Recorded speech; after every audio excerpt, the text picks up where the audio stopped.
Oh, a patch today on July 6th. Wait, July?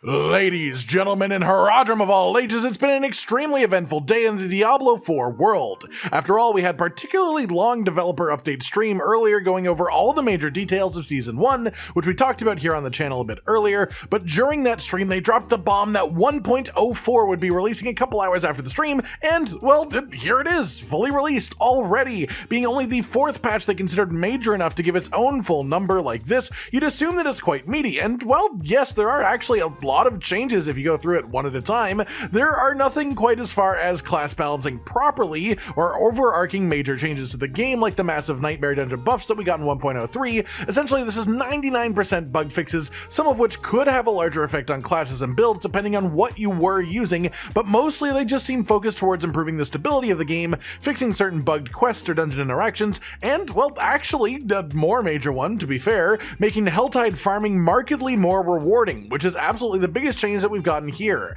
That said, let's dive into patch 1.04 and quickly break down everything that's changed, what matters, what doesn't, and how it may change your game experience moving forward. We're going to start in a bit of a weird order here, first going right to the gameplay adjustment section at the end, as this has the most overall impact. The first note here is that Helltide chests can now drop unique items. Apparently that wasn't a thing at all before, which I find especially interesting, as one of the people who recently was confirmed to have one of the 6 super rare unique items said that they specifically had it drop from a Helltide chest. This clearly indicates otherwise though. I assume it was just a misunderstanding where it actually came from one of the event completion chests maybe, or dropped from an elite during Helltide, something like that, but interestingly this note confirms that uniques were not a part of the Helltide targeted chest drop table before, which doesn't really make sense to me, and they clearly agree as now uniques can drop from that. Honestly, they really always should have. Helltide chests are a way to target specific slots, and of course one of the main reasons to target these specific slots is for the uniques that can only even drop for one slot, so it just sort of makes sense to do it this way.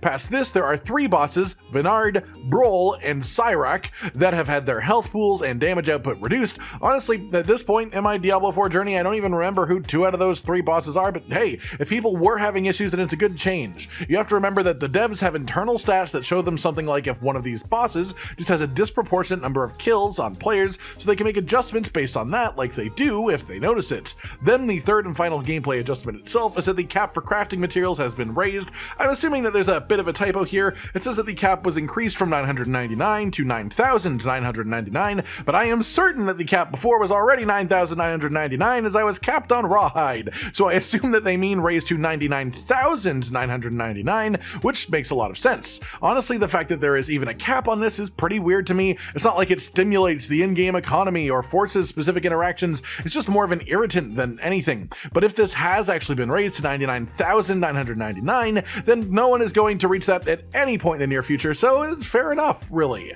Then we've got our general bug fixes, tons of bug fixes in various categories, and the first one is gameplay, which contains some stuff that could actually affect your build if it happened to already be using any of the things listed here, so be aware if that is the case and pay attention to see if it is. They fixed an issue with Enchanted Frozen Orb, where the damage multiplier wasn't working quite right, so that should fix this ability up quite a bit. There was an issue with the Vortex affix on elites that would cause them to deal damage even through skills that granted immunity, and that has also been fixed. The Elixir of Expertise, which reduces resource costs, was apparently only working at half of its stated effectiveness until now, only reducing the cost by 10%, whereas it was always supposed to be 20%, so now it just is 20%. They fixed an issue with the Subdue Blue Paragon Glyph that would weirdly have it just apply permanently to all enemies instead of only applying to vulnerable targets as it stated it does. This was still generally not really worth using because even with the bug, Magic Paragon Glyphs are just generally weaker than the rare Paragon Glyphs, so the numbers just evened out to be worse anyways,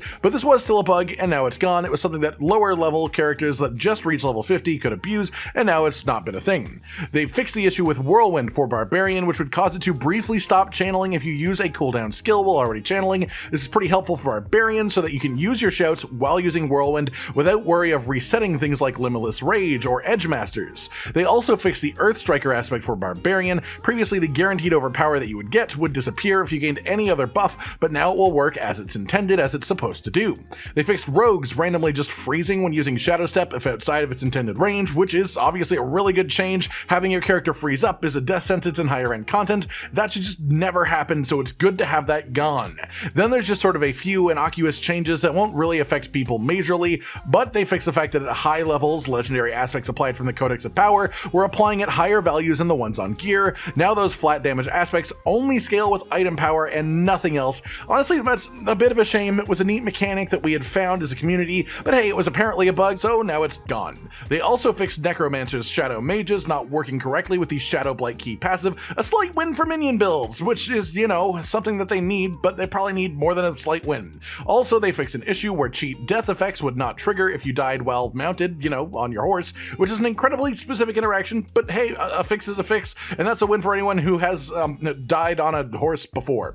Past that, we have a bunch of bug fixes for quests and dungeons. You can read through it yourself if you're so inclined, but pretty much everything here is just fixing incorrectly locked travel or dungeons having weird interactions with either loot goblins or the butcher, and they fix some issues preventing progression in certain side quests, which is just nice to have in general, as well as the dropping of key items when moving between areas, even if they were part of the quest. As for UI changes, they fixed the size of the QR code on console for linking your account. Then the rest of these are mostly just sort of tiny little things, once again, with the exception of fixing the issue where a world boss on your map would always show as dropping a weekly cache even if you had killed it already, if it was also a Whisper objective. Of course, this is a weird interaction. This often tricked players into thinking that they'd get a weekly cache from a kill, and then they'd go and do it, and they would get nothing more than the regular drops of the world boss. It wasn't necessarily a massive deal, but it's definitely something that affected people. People were tricked into thinking that they were going to get more than they did, so again, it's pretty nice to have that actually changed. Then finally, we've got the miscellaneous changes section. They fixed the Fields of Hatred cosmetic set for Druid, Necro, and Rogue. It was just previously missing a helmet before for some reason. They fixed the weirdly scaling cost of the base saddle that you can get from the stable vendor. Then mostly the rest of this is, again, just really tiny things along with localization fixes, interface and accessibility improvements, and then another line of further stability, performance, and visual improvements across all platforms, which I really hope will stem the tide of crashes on PC that have become just so much more rampant since the last client patch before this. That's it then, everyone. The full patch notes for Diablo 4, patch 1.04. I wouldn't expect anything major to happen patch-wise until the next announced big patch, which we already know is coming up on July 18th, just before Season 1 starts on the 20th. They specifically stated that if patch 1.03 was chunky, then patch 1.1 on the 18th is going to be super chunky. So expect massive things to happen then, and of course we'll all have to adjust our expectations and our plans moving into Season 1 as a result of what will likely be some major balance shift from that point forward, not to mention all the new legendary powers and uniques that will be added to the game in that part. But hey, that's to worry about in the future. Good things to worry about too, honestly. For now, just know that Helltides are more rewarding than they were yesterday,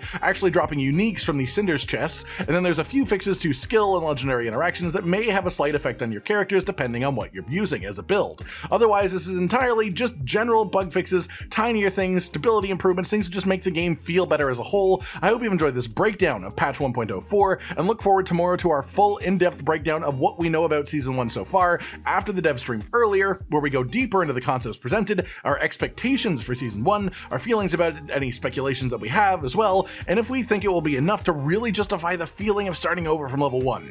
And of course, how it will shape our expectations for seasons moving forward in Diablo 4. Like if you liked the video, subscribe and hit the notification bell for more, and most importantly, ladies and gentlemen, until next time, stay sweet. Josh, Cotton, and Hollow with the videos, dropping the humor like a hammer on your tippy toes, bringing entertainment on a daily arrangement to take our insanity and turn it into entertainment. Yes, I said entertainment twice, to reiterate that it is nice to look into your faces on a mostly daily basis when you let us in your homes to make the whole world a stage. Goodbye.